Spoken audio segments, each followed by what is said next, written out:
It was raining again. As Troy made his way into the apartment building, the humming of rain upon pavement rolled across the air and ground.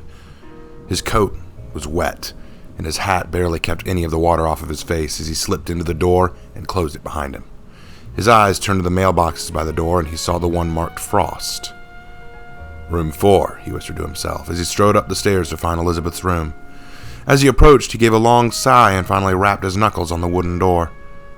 There was a pause, the subtle sound of movement on the other side, and then the door opened. She was naked other than a bathrobe that covered her body. Her hair, still wet from a shower, clung to her neck and shoulders, and her face, uncovered by any makeup, was still adorned in a natural beauty. Troy gulped involuntarily and pulled himself together. She wasn't his first client with a pretty face, and yet she drew out such excitement from him. "Inspector Troy," Frost smiled happily, stepping aside. "I wasn't expecting you here tonight." "We need to talk, and this isn't something I like to discuss over the phone." Elizabeth nodded her agreement and allowed him inside. Troy took note of the apartment. It was spacious enough, with a lovely sweeping view of the city beyond, and though dark out, you could make out the silhouette backdrop of the city beyond them. The rain rolled down the window gently, and the city lights hit the water drops. It caused a glamorous effect of refracting light that caught Frost's wet hair, making it seem to shimmer. Troy looked away and stood stock still like a statue. "Can I get you a drink?" Frost asked, walking to her kitchen. "Why am I not surprised to hear you have a stash of liquor?" Troy teased darkly. "Because you're an intelligent man, Inspector," Elizabeth returned with a glass that Troy took gratefully. He wasn't a cop anymore. This kind of thing didn't bother him now. He took a sip and let the cold alcohol warm up his insides after the chill of the rain. "Please, take a seat." Troy obliged and sat down in a cushioned armchair across from Frost, who sat on a twin chair just across from him, sipping her own drink. She pursed her lips in pleasure, but then sat down her drink to look at Troy. "So, what can I do for you?" "I did some digging, Miss Frost," Troy answered, remembering suddenly the reason for his visit. "I've looked into your parents' murders, and I found some answers." Frost's eyes widened, and she sat up in shock. "That was far faster than I expected. What did you learn?" Troy paused a moment, figuring out the best way to say what he'd found. Nothing about this was easy, and none of it would be painless, but it had to be said. "You were right," he started. "The police were covering it up. Your parents were killed by a small-time hitman, hired by a mob boss named Tony Lorenzo. Tony has connections in the mayor's office, the police, and even the underground bootleggers. When he does something wrong, he and his boys on the inside cover things up for him to look neat. The detective who worked your parents' case was one of Lorenzo's insiders. He shuffled his feet, pretended to seek the answers, and then quietly shoved their case file into the cold case section of the department, hoping it would never be found again." As he explained all this, Frost began to ease back, the weight of it all sinking in. She brushed her slowly drying hair aside and set down her drink, her shoulders slumping a little as if heavy. She bit her plump lip and looked aside, perhaps trying to look for words to say. She said nothing, so Troy continued. "I got the case file, so I looked into the incident. Your father saw the attack coming and threw himself in the way of your mother to defend her. But he was the target anyway, so they put 2 rounds in his chest. Your mother was a witness and a liability. They silenced her too, and the gunman ran off after that. There were dozens of people who saw what went down, but none had the will to stick around after an open murder like that. Many witnesses that did come forward, the detectives just quietly sent away," Troy explained. "I don't know the hitman's name, only that he works for Lorenzo." "I see. So it was a hit on my family," Elizabeth whispered. Troy's eyes narrowed. There was something wrong with her voice. There was the tremble of sadness, of course, but he also sensed relief. "You knew, didn't you?" Troy asked. Frost's eyes finally glanced up to meet his, and there was that same mischievous twinkle behind them, the look that made Troy's heart soar. "You're not an unintelligent woman, Miss Frost. I think you knew all along the reason your parents were killed. And I think you even knew the manner." "What makes you say that?" she asked, almost in a coy undertone. It was a game to her, a game she was good at. "Well, when I came to your apartment, you didn't ask about the case. You treated me like a guest, taking your time, offering me a drink. This case is a bother to you, but you're not obsessed with it like most grieving women would be. Plus, when I told you I'd made progress, you said it was faster than you'd expected. Most civilians don't know the details of investigative work. It can take days or weeks to make any headway, but most people assume it'll happen overnight. You knew it would take far longer than normal for me to find information, meaning that you had some idea of the nature of this crime. And finally, you never asked why Lorenzo killed them. A grieving daughter looking for answers, that's usually the first question they'd ask. Why? You never wanted to know why, which means you probably already do know. To Troy's amusement and surprise, Frost only smiled at him. God, she breathed. You really are the best. I'd heard that Inspector James Troy was better than any pig in a suit you could find at the police station, but to see you like this, hear you break me open like a walnut and lay all that out, you read me like a book, Inspector, and I kind of like that. She sighed and then shrugged. The moment I met you, I knew you were different than other men I'd known.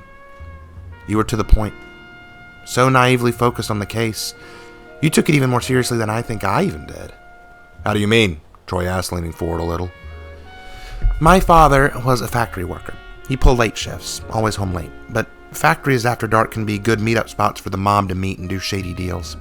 Father overheard a conversation outside the factory he wasn't supposed to. But my father wasn't the kind of person to just be quiet about it either. He was a lot like you, Inspector. Naive, headstrong, idealistic, but charming. I always admired him, even if I knew I could never be like him. She stared into her drink, her sad eyes still shimmering. She stood up and walked slowly to the window.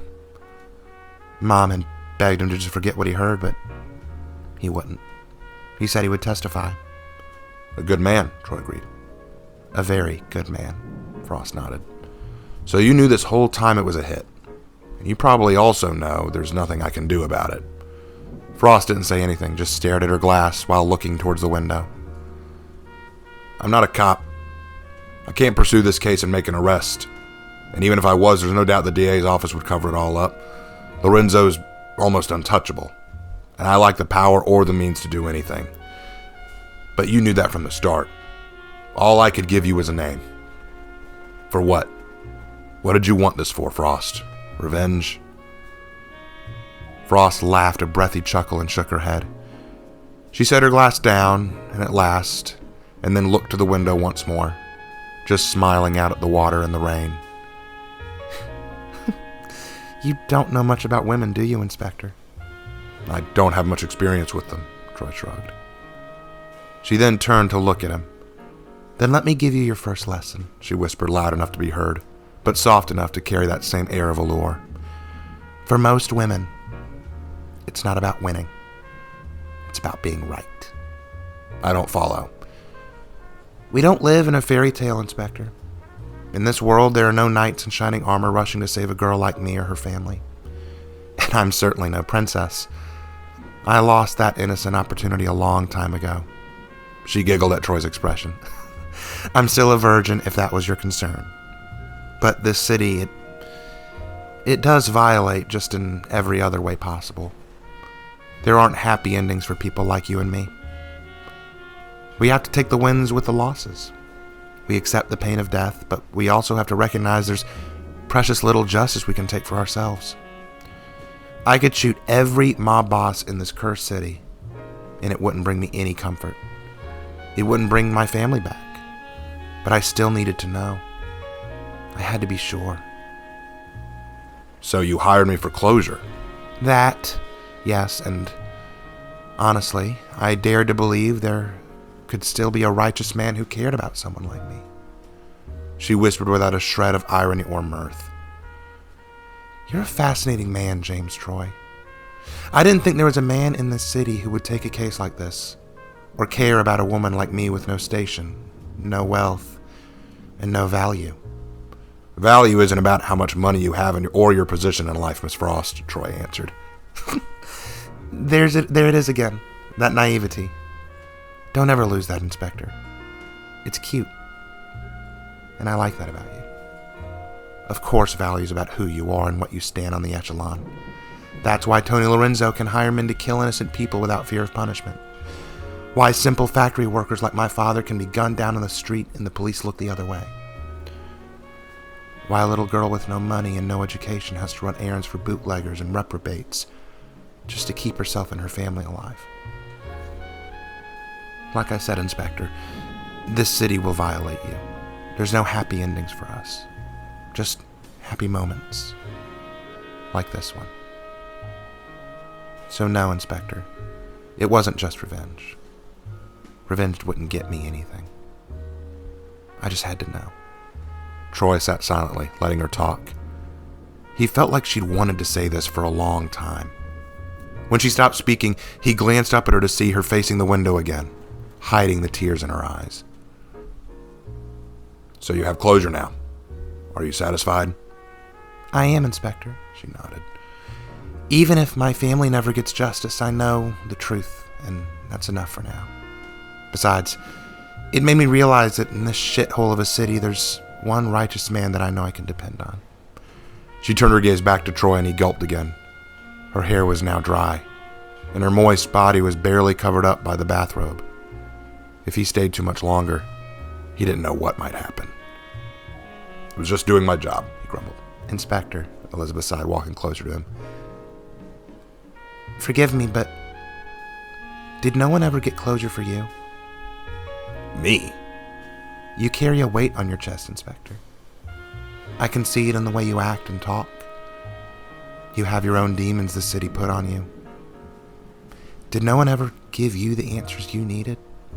Troy didn't answer. His expression hardened and he looked past her to the rainy outside. He understood what she meant when she said that the city would violate you. He thought back to his own reasons. The reasons he'd become a cop, then left to be a PI. He shook his head and turned to leave. I've overstayed my welcome. As he turned to walk out the door, he felt a dainty hand take his arm gently. Not enough he couldn't pull free if he wanted to, but he didn't want to.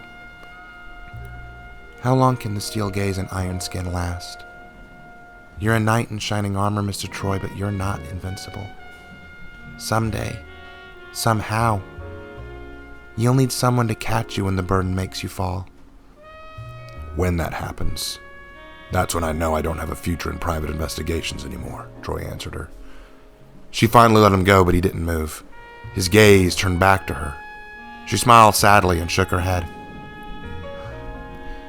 You're a fine man, James Troy. At least let me pay you for your services. No need, Troy answered with a smirk.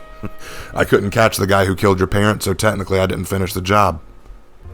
Frost beamed at him and shook her head. Unbelievable. What will you do now, Miss Frost? Troy asked. Go back to singing in sleazy nightclubs? Oh, heavens, no, Frost laughed. I'm looking into new job opportunities. Not an easy task in this economy, Troy shrugged, but if it's any consolation, you're a clever woman. I'm sure you'll work it out. He then tipped his hat back onto his head and turned to the door again. Goodbye, Miss Frost. Goodbye, Mr. Troy, she replied, a little breathlessly. When James Troy arrived at his office the next morning, he was surprised to walk into the sight of his desk cleaned, straightened, and the smell of coffee. There, filing papers and notes, was the familiar black-haired Elizabeth Frost, her eyes twinkling merrily. James gazed at her for a long moment, processing all the reasons she was here. And then he remembered their conversation. Elizabeth glanced up at him and smiled shamelessly. It's a good thing we didn't meet in your office, Mr. Troy. This place is a wreck. Do you ever clean it? Never really found the time or the need. I know where all my stuff is. You are just like my dad, she teased. I'll never understand men. You sure understood me, Miss Frost, Troy pointed out. Please, you can call me Elizabeth, she beamed. After all, we're going to be working together for a very long time. What made you think I need a secretary? Troy smirked back. 1, because I understood you, James. And 2, I never heard you say no. James looked her over, unable to hide the smile on her face. Well, knowing you, I doubt you'd take no for an answer anyway, would you?